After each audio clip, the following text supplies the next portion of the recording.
नमस्कार, झारखंड का आदेश देख रहे हैं आप। आपके साथ मैं हूं संतोष गंगवार। झारखंड में सरकार किसकी बनेगी, इस सवाल का जवाब जनमत के बाद अब विधाता ने अपने पास कुछ घंटों के लिए रख लिया।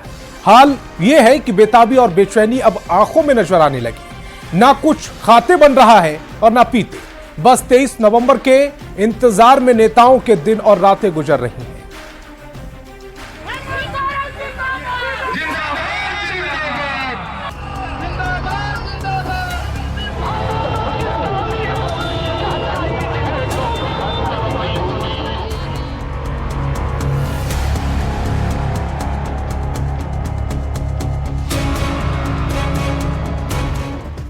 झारखंड में बनेगी किसकी सरकार, इसके जवाब के इंतजार में जिया बेकरार हो रहा है। अपनी सरकार बनने का ख्वाब देखने वाली आंखें बेसब्र होती जा रही हैं।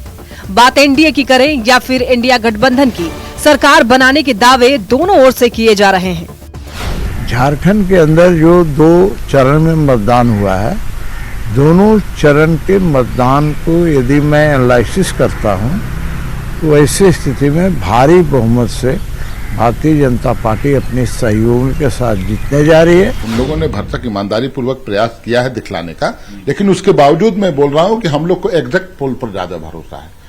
और जिन लोगों ने भी दिखलाया कि हम 53-54 की ओर पहुंच रहे हैं, वो करीब करीब सच्चाई के करीब हैं।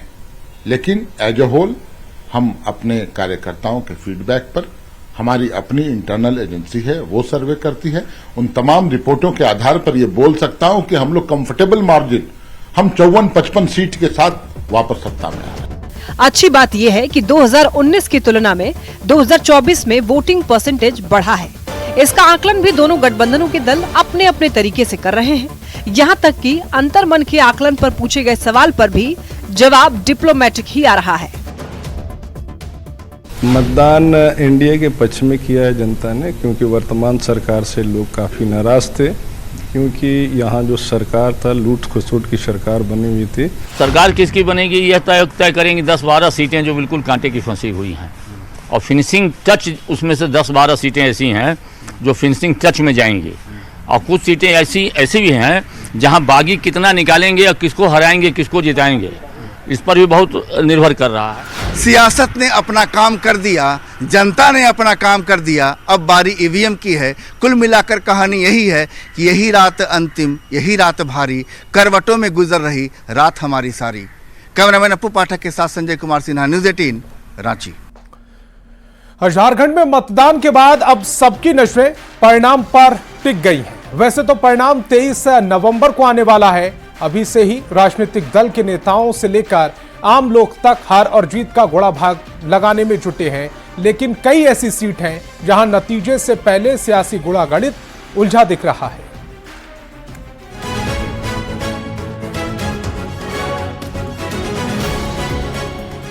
झारखंड में मतदान के बाद नेता तनाव मिटाने में जुटे हैं, लेकिन झारखंड में कई सीट है जहां बड़े नेताओं के होश उड़े हुए हैं और वे 23 नवंबर को वोटों की गिनती का इंतजार कर रहे हैं, क्योंकि इन सीटों पर कांटे की टक्कर थी।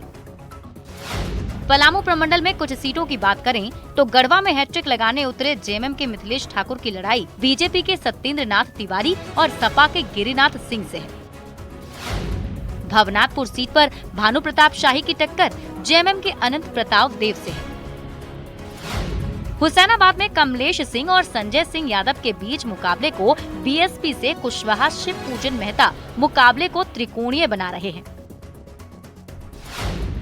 विश्रामपुर सीट पर बीजेपी के रामचंद्र चंद्रवंशी को आरजेडी के नरेश सिंह के साथ ही सपा के अंजू सिंह और बसपा के राजन मेहता से जोरदार टक्कर मिल रही है।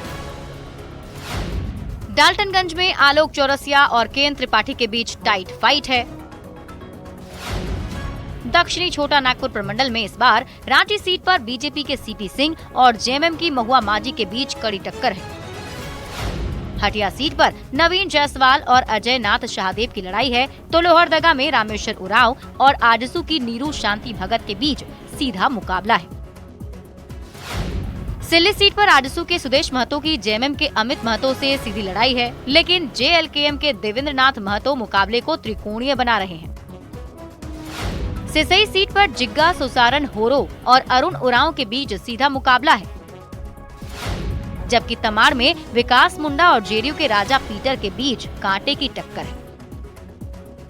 इधर उत्तरी छोटा नागपुर प्रमंडल में भी कई सीट पर जोरदार मुकाबला है। डुमरी के दंगल में जेएमएम की बेबी देवी को जेएलकेएम के जयराम महतो और आजसू की यशोदा देवी कड़ी टक्कर दे रही हैं। रामगढ़ सीट पर आजसू की सुनीता चौधरी और कांग्रेस की ममता देवी के बीच सीधी लड़ाई है। राजधनवार में बीजेपी के प्रदेश अध्यक्ष बाबूलाल मरांडी को माले के राजकुमार यादव और जेएमएम के निजामुद्दीन अंसारी कड़ी चुनौती दे रहे हैं। झरिया में सिंह मेंशन की दो बहुओं की लड़ाई में पूर्णिमा नीरज सिंह और रागिनी सिंह के बीच कांटे की टक्कर है, तो बोकारो में बिरंची नारायण और श्वेता सिंह के बीच टाइट फाइट देखने को मिल रही है। टाइट फाइट को लेकर ये चर्चा जनता की खामोशी के बाद तेज हुई है। खामोश जनता ने किसके पक्ष में मतदान किया, इसका अंदाजा लगा पाना फिलहाल मुश्किल हो रहा है। ऐसे में अब 23 नवंबर को ही इससे पर्दा उठने वाला है।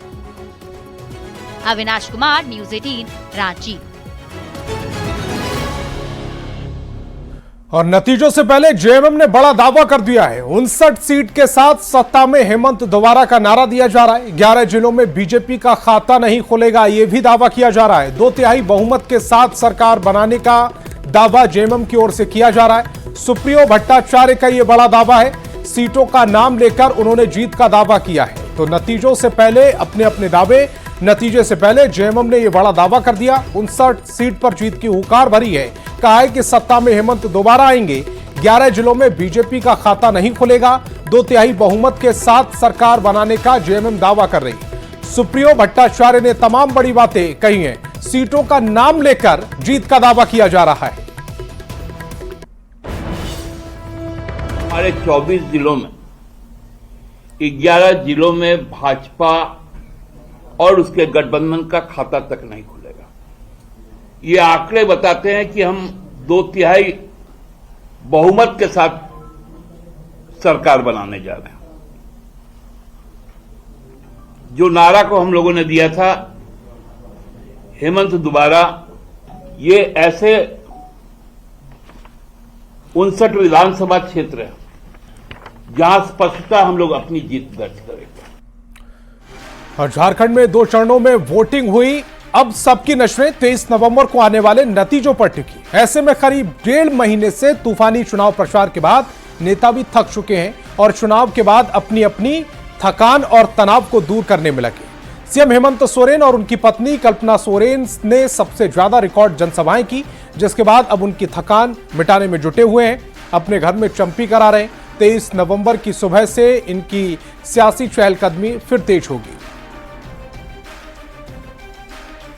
तो तस्वीरें सब आपकी टेलीविजन स्क्रीन पर हैं।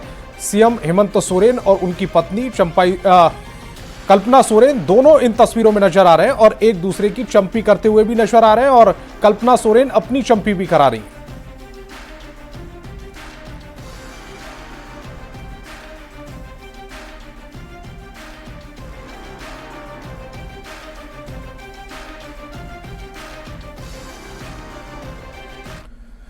चुनाव प्रचार की थकान दूर करने में अकेले सीएम हेमंत सोरेन ही शामिल नहीं है। कई और भी बड़े नेता हैं जो अपने अपने तरीके से फुर्सत के पल में मजे ले रहे हैं। बन्ना गुप्ता भी क्रिकेट के मैदान में चौके छक्के लगा रहे हैं।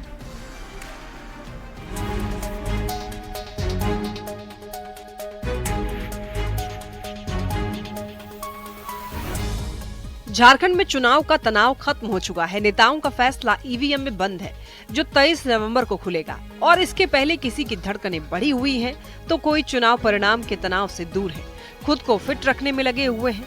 जमशेदपुर पश्चिमी से कांग्रेस उम्मीदवार और मंत्री बन्ना गुप्ता सियासी मैदान से बाहर निकलकर अब क्रिकेट के मैदान में जमकर चौके छक्के लगा रहे हैं।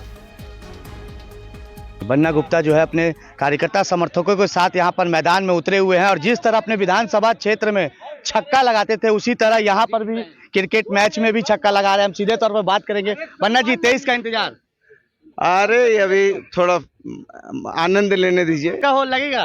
अब ये तो जनता बताएगी, थोड़ा सा प्लीज। कैसे दिन गुजार रहे हैं?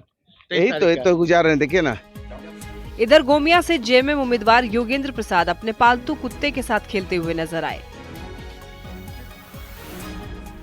तो गोड्डा के पौड़ियाहाट से विधायक और कांग्रेस उम्मीदवार प्रदीप यादव चुनाव के बाद भी अपने कार्यकर्ताओं और समर्थकों से घिरे हैं और चाय की चुस्की के साथ सियासी गुणागणित में लगे हैं। जनता का समर्थन मिला है वो अपार है, इसलिए अपने लोगों के साथ मिल बैठ के थोड़ी राहत की सांस लेके हम सब चीज़ों को जान रहे हैं, समझ रहे हैं, आगे के फ्यूचर के प्लान बना रहे हैं।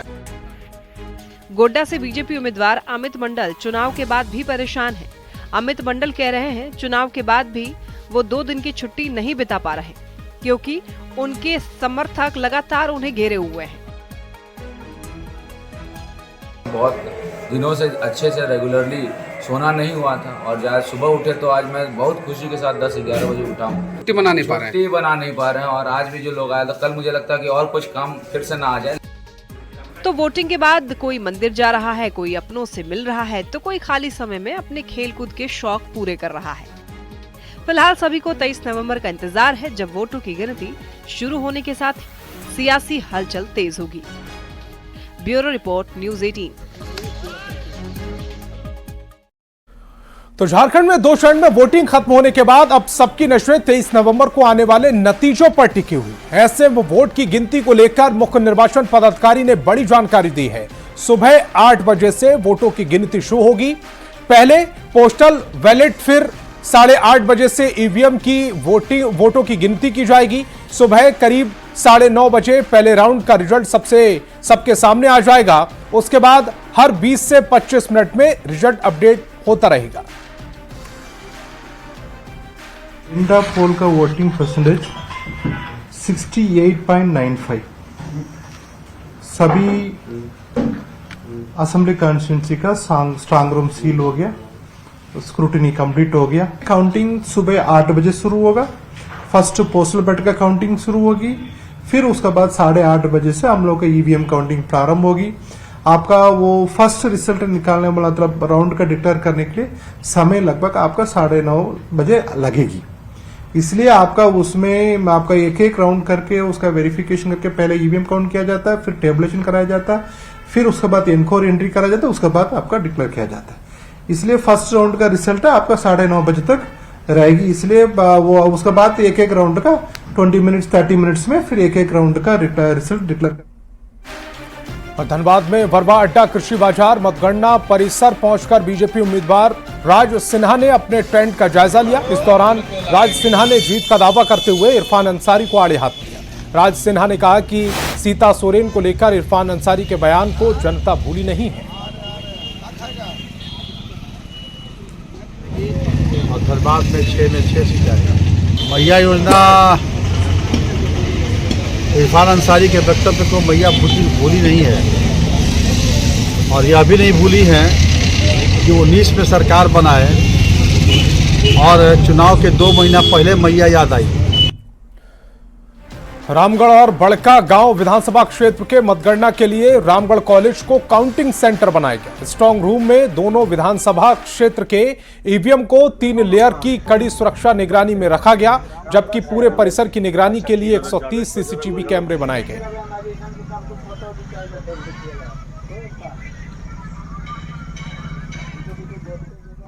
बनाएंगे और केला को हम लोग खाएंगे। हम लोग पहरेदारी में पूरा लगे हुए हैं। कल जैसे वोटिंग खत्म हुआ, ईवीएम यहाँ जैसे पहुंचना शुरू हुआ, मेरा कार्यकर्ता कल से लगातार डटे हुए हैं और आप देख सकते हैं अभी भी डटे हुए हैं। आज रात भर यहीं डटे रहेंगे। अच्छा। और कल भी डटे रहेंगे जब तक कि गिनती ना शुरू हो जाए। क्या उम्मीद रामगढ़ में कर रहे हैं आप? रामगढ़ में इस बार सिर्फ कैंची चला है और कोई नहीं चला है, सिर्फ कैंची सब तरफ कैंची चला है।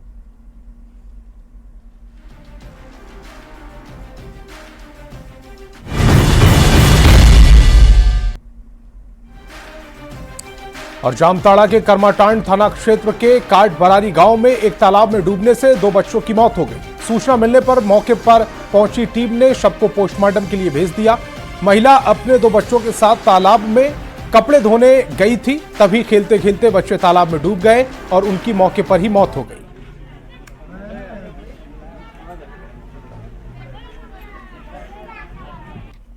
हीरालाल मंडल का जो बहू है वो तालाब गई थी नहाने के लिए।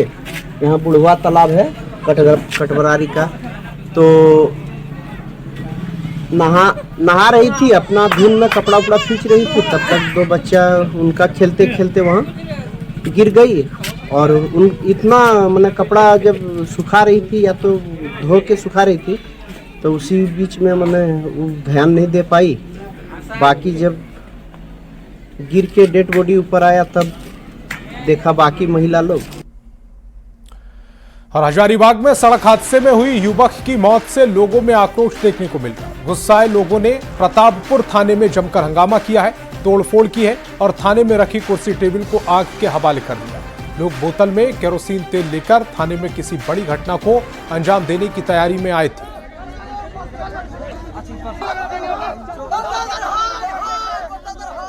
हम पीछे किए तो देख रहे हैं, हम गाड़ी आगे लगाए, मेरा गाड़ी भी धक्का मार दिया, चाबी छीने, फिर आए, फिर गए हम गाड़ी ट्रैक्टर लाने, तो देख रहे हैं वहाँ पे ट्रैक्टर नहीं है, चालू करके लेकर भाग गया।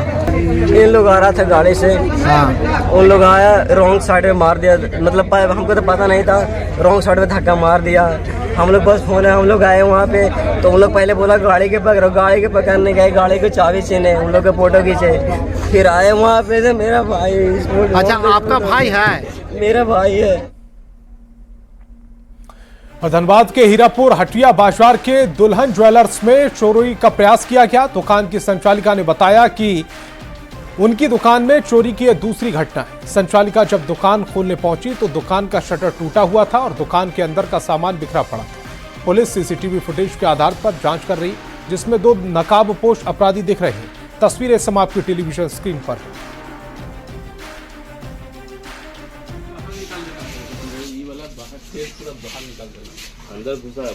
भैया पटरा हटाइए ना नीचे से, पटरा सर तोड़ने का कोशिश किया है, शटर तोड़ करके शटर तोड़ा है।